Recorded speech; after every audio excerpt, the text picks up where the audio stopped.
Have you ever wondered what the world's most famous soft drink has to do with international espionage? It sounds like the plot of a spy movie, right?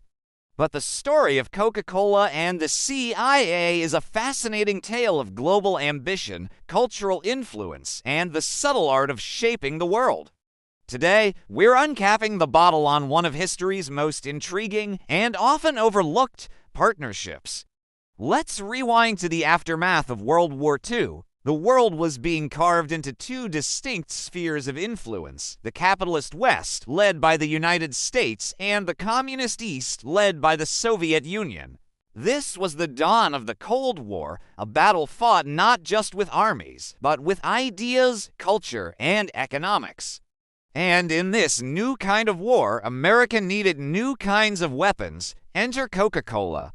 By the 1940s, Coke was already a beloved American icon.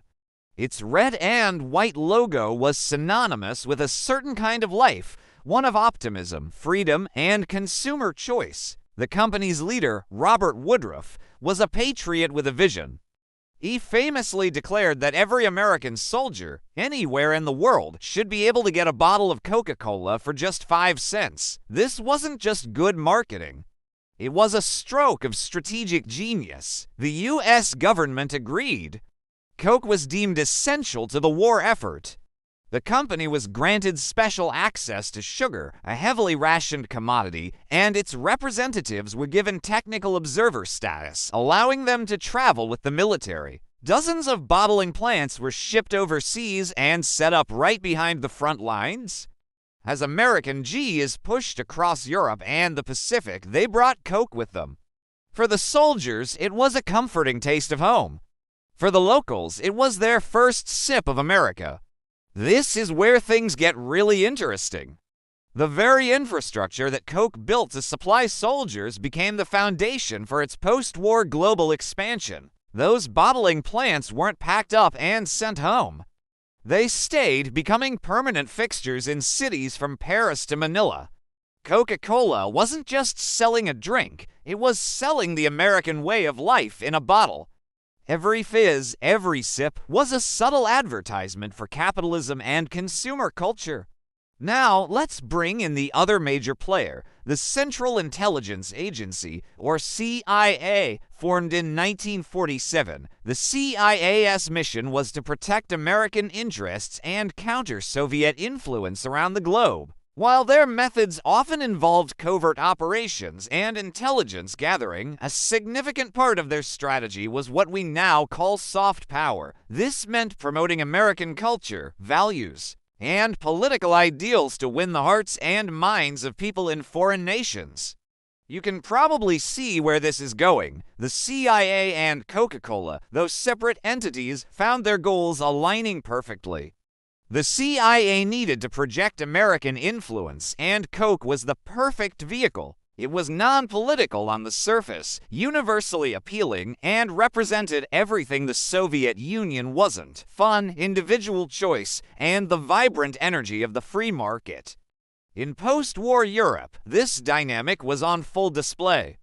The Marshall Plan was rebuilding Western Europe's economies, and American companies, including Coca-Cola, flooded the newly opened markets. In France, the Communist Party launched a massive campaign against the drink, calling it Coca colonization. They claimed it was a poison, a tool of American imperialism designed to rot French culture from the inside. They even spread rumors that Coke's bottling plants were a front for espionage. The French government, fearing American dominance, nearly banned the drink. But the U.S. government applied immense pressure, threatening trade repercussions.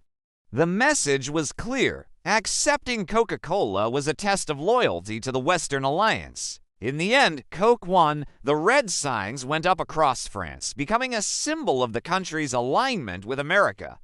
Similar battles played out across the globe.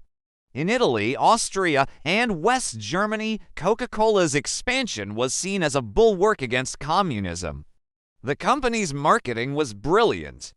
It associated itself with local traditions, sponsored sporting events, and presented itself as a modern, yet friendly, part of everyday life. The CIA, meanwhile, often worked in the background, funding anti-communist political parties, labor unions, and media outlets that created a favorable environment for American businesses like Coke. It's important to clarify, there's no declassified smoking gun document explicitly stating that Coca-Cola was an official agent of the CIA.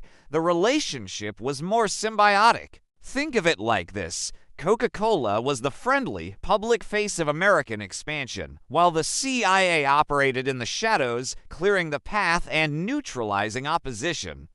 They were two sides of the same coin, both working towards the same overarching goal of containing communism and expanding American influence. The symbolism was powerful. While the Soviet Union offered propaganda posters of stern-faced workers, America offered a cold, refreshing beverage. While Moscow pushed ideology, Washington, through its corporate proxies, pushed a lifestyle. Which one do you think was more appealing to the average person on a hot day? This strategy extended far beyond Europe. In Latin America, Asia, and Africa, the arrival of Coca-Cola often coincided with major political shifts. The company's presence was a powerful indicator of a country's alignment in the Cold War. If a nation opened its doors to Coke, it was generally seen as opening its doors to American investment and political partnership. Consider the fall of the Berlin Wall in 1989. It was one of the most iconic moments of the 20th century, symbolizing the end of the Cold War. And what was one of the first things East Germans did when they crossed into the West? They eagerly grabbed cans of Coca-Cola, a drink that had been a forbidden symbol of Western freedom for decades. That image speaks volumes. The victory of the West wasn't just military or political. It was cultural and economic. The desire for a simple consumer product had become intertwined with the desire for freedom itself. Even after the Cold War, this pattern continued. When markets in the former Soviet Union and China began to open up, Coca-Cola was one of the first American companies to rush in, establishing a presence and building brand loyalty from the ground up.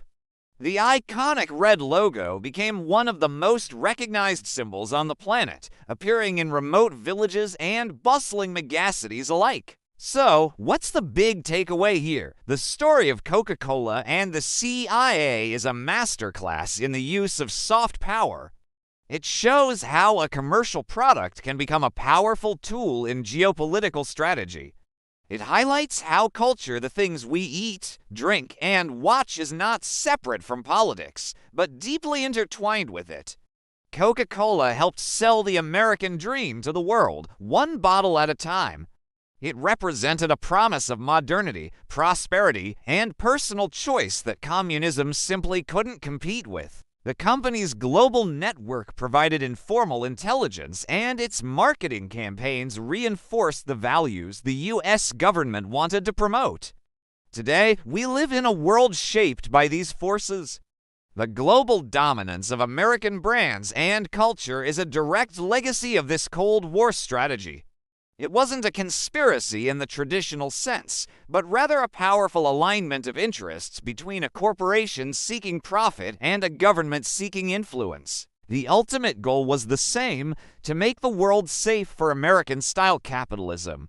And in that mission, a simple soft drink played a surprisingly crucial role. Thank you so much for joining me on this deep dive into a hidden chapter of history. If you found this as fascinating as I do, please hit that like button and consider subscribing for more stories that uncover the hidden connections that shape our world. We'd love to hear your thoughts in the comments below. Until next time, stay curious.